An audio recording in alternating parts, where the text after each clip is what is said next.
नमस्कार। स्वागत है आप सबका आपके अपने चैनल डिम्पलवाड़ी में। आईआईटी की तैयारी करने के चक्कर में कोचिंग क्लास तो मैंने ज्वाइन कर ली, पर पढ़ते पढ़ते थक जाती थी। शाम को 6 से 8 बजे तक क्लास लगती और सुबह मैं कॉलेज जाती। बीएससी की स्टूडेंट थी और साइंस के सब्जेक्ट्स को पढ़ते पढ़ते लगने लगा था कि मेरी कलात्मक रुचियाँ बेचारी एक्सपेरिमेंट और लैब के केमिकल्स में ही घुल घुल कर खाक हुई जा रही हैं। कविता लिखने या साहित्य पढ़ने का तो समय ही नहीं मिल पा रहा था। आईआईटी क्रैक करने का लक्ष्य इंसान को और कुछ सोचने ही नहीं देता है। एक जुनून बनाकर उसके दिलो दिमाग पर चक्कर काटने लगता है। यह बात जो अब तक सुनी थी समझ भी आ गई थी। हालांकि कोचिंग क्लास में मस्ती मजाक भी खूब होता था। एक तो फिजिक्स के सर का सेंस ऑफ ह्यूमर बहुत गजब का था। दूसरा, हमारा हम उम्र लड़के लड़कियों का ग्रुप भी कम शैतान नहीं था। बहुत ज़्यादा गंभीरता भी किस काम की। आईआईटी क्रैक कर ली तो भी जीवन भर मेहनत करनी है, और नहीं की तो भी इस अफसोस को पाले हुए जीवन भर घुटना है कि क्रैक न सही कुछ तोड़ फोड़ ही कर लेते। इसलिए हंसते रहो, समीर कहता। वह हमारी क्लास का सबसे होनहार स्टूडेंट था, लेकिन पढ़ाई को लेकर तनाव में नहीं रहता था। जिस तरह से वह समझाता था उसके कारण उसे हम मोटिवेशनल गुरु भी कहते थे। 20 का बैच था हमारा। सबसे अब तक दोस्ती हो ही गई थी, सिवाय एक को छोड़कर। वह था वागेश। उसकी दोस्ती किसी से भी नहीं थी। वजह थी उसके अपने आप में ही सिमटे रहना। केवल लेक्चर सुनता, नोट्स बनाता और क्लास खत्म होते ही ऐसे भागता मानो रुक तो कोई तूफान आ जाएगा। हम सभी ने उससे कई बार बात करने की कोशिश की, यहाँ तक कि समीर ने उसे जानना भी चाहा कि वह इतना चुप क्यों रहता है, पर उसकी चुप्पी टूटी नहीं। और फिर हम सब ने भी उसे बात करने के लिए बाध्य करना उचित नहीं समझा। कई बार मुझे लगा कि वह बहुत डरता है, कुछ पूछो तो चौंक जाता है। हम सब आसपास ही रहते थे। रात ज़्यादा हो जाती तो कोई न कोई छोड़ने घर आ ही जाता, इसलिए अक्सर रुक ही जाते थे क्लास के बाद। उसके जाने के बाद हम गाना गाने लगते। एक लड़का सहमा सहमा सा अंधेरी रातों में जब निकलता है तो कांपता डरता है। उसके सहमे हुए व्यक्तित्व को अगर नज़रअंदाज कर दिया जाए तो स्मार्ट ही था। यह बात अलग थी कि उसकी स्मार्टनेस पर उसकी खामोशी और आंखों में छाए रहने वाला डर और अंधविश्वास हावी रहता था। अंधविश्वास की कमी है यह तो साफ पता चलता था, लेकिन इसके बावजूद आईआईटी को पार कर जाने की उसकी लगन होना समझ से परे। इस क्षेत्र में दब्बूपन कहाँ चलता है। यह तो कहीं नौकरी करने से भी डरेगा। वागेश को देखकर कई बार मेरा मन दया से भर जाता। देखने में तो अच्छे ही घर का लगता था, वरना कोचिंग क्लास की फीस दे पाना कोई आसान नहीं है। एक दिन मुझे जल्दी घर पहुंचना था तो लगभग हम दोनों साथ साथ ही क्लास से निकले। मुझे आता देख उसने अपनी चाल तेज कर दी, और अगर मैं उसके साथ चली तो कुछ अनहोनी घट जाएगी। अजीब से ज़्यादा मुझे बुरा लगेगा। कर्टसी नाम की भी कोई चीज़ होती है, लेकिन मैं भी ठहरी ठीठ। सोचा आज इसे कुरेदा जाए जरा। कौन सी सोसाइटी में रहते हो? मुझे उस तक पहुंचने के लिए दौड़ लगानी पड़ी थी। वह ऐसे चौंका मानो कोई भूत देख लिया हो। यहीं पास में, उसने बेरुखी से कहा और अपनी चाल बढ़ा दी।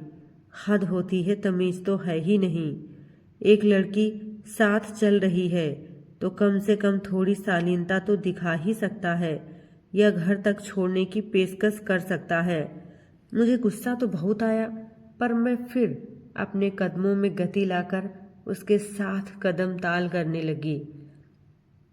पास में कहाँ, मैं अमित सोसाइटी में रहती हूँ, इसी सड़क के आखिर वाली सोसाइटी। मुझे जल्दी है कहकर वह बाईं तरफ मुड़ गया। इडियट, मेरे मुंह से निकला। उसने पलट कर देखा। अवश्य यह रुका नहीं। अगले दिन कोचिंग क्लास में मैंने उसे पूरी तरह से नज़रअंदाज किया। ज़्यादा ही भाव दिखा रहा है तो भाड़ में जाए, मैं मन ही मन कसमसा रही थी। कहाँ तो लड़के मुझसे बात करने के लिए लाइन लगाए खड़े रहते हैं और कहाँ यह नज़र उठाकर भी नहीं देखता। उससे कभी बात नहीं करूँगी। मन में यह ठान लेने के बावजूद मैं उसे चोरी चोरी देखने से स्वयं को रोक नहीं पाती। यह तो मुझे समझ आ गया था कि उसके इस तरह के व्यवहार की कोई न कोई वजह अवश्य है, वरना इस उम्र में हर खुशी और हंसी मजाक से अपने को दूर रखना असंभव नहीं है। अब मेरा यह नियम बन गया है कि जब भी वह निकलता है मैं भी उसके साथ निकल जाती। पीछे से सब पुकारते रहते पर मैं नहीं रुकती। कुछ दिन तो अब उसने मुझे देख अपनी चाल पहले की तरह तेज की, पर फिर मेरे साथ साथ चलने लगा। मैं विजेता विहार सोसाइटी में रहता हूँ, वागेश ने खुद ही एक दिन बताया। वह तो हमारी सोसाइटी के बैक साइड में है, लेकिन तुम बाईं तरफ मुड़ जाते थे। अच्छा, मुझसे पीछे छुड़ाने के लिए शायद मैं चाहकर भी हंसे बिना नहीं रह पाई। सॉरी, मुझे किसी से बात करना मिलना जुलना पसंद नहीं है। कुछ बन जाऊं बस जिंदगी का यही लक्ष्य है। तुम्हारी तरह बेफिक्र जिंदगी नहीं है मेरी। कहते कहते वह चुप हो गया। तुम चाहो तो मुझसे शेयर कर सकते हो दोस्त मानकर। मुझ में सुनने का बहुत धैर्य है। तुम हमेशा इतने सहमे सहमे क्यों रहते हो? सामने डर है क्या? उसने मुझे ऐसे देखा मानो किसी ऐसे मुंडेर की तलाश कर रहा हो जिस पर बहुत ऊंचाई पर खड़े होकर प्यार भी इस बात का यकीन हो कि वहां हाथ टिकाकर बेफिक्री से खड़ा हुआ जा सकता है। गिरने नहीं देगी वह मुंडेर नीचे। मुझ पर विश्वास कर सकते हो, मैंने कहा। उसका हृदय थाम लिया था। यकीन मानो कभी गिरने नहीं दूंगी। न जाने में किस रौ में मैं बोलती जा रही थी।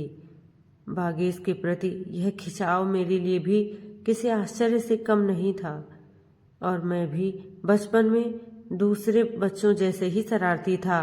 स्कूल में भी मेरी शैतानियाँ चलती, हर एक्टिविटी में हिस्सा लेता था और टायर भी था।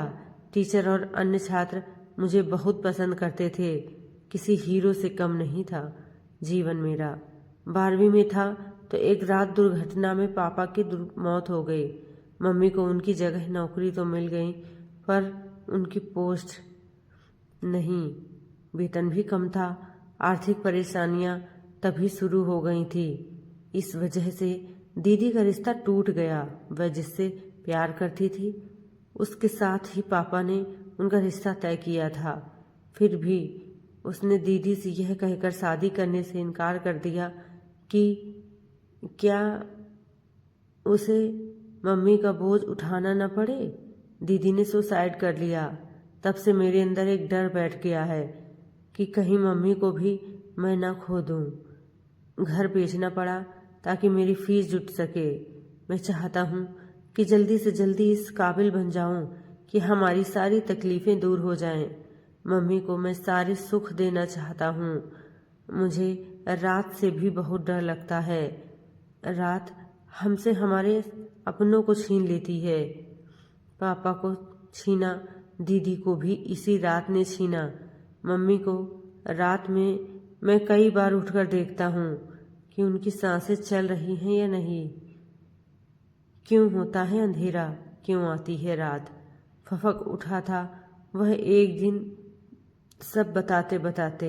हम सड़क पर खड़े थे, हमारे ऊपर तेज सोडियम लाइट का प्रकाश था। सब ठीक हो जाएगा। अपने मन से सारी आशंकाएं निकाल निकाल दो। डर को जितना महसूस करोगे वह उतना तुम पर हावी होगा। मैं हूँ तुम्हारे साथ अब से।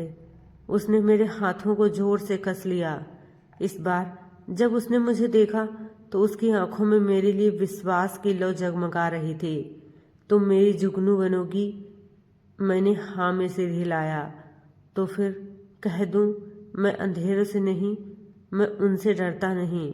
हाँ कह दो कि मैं तुम्हारी जुगनू हूँ।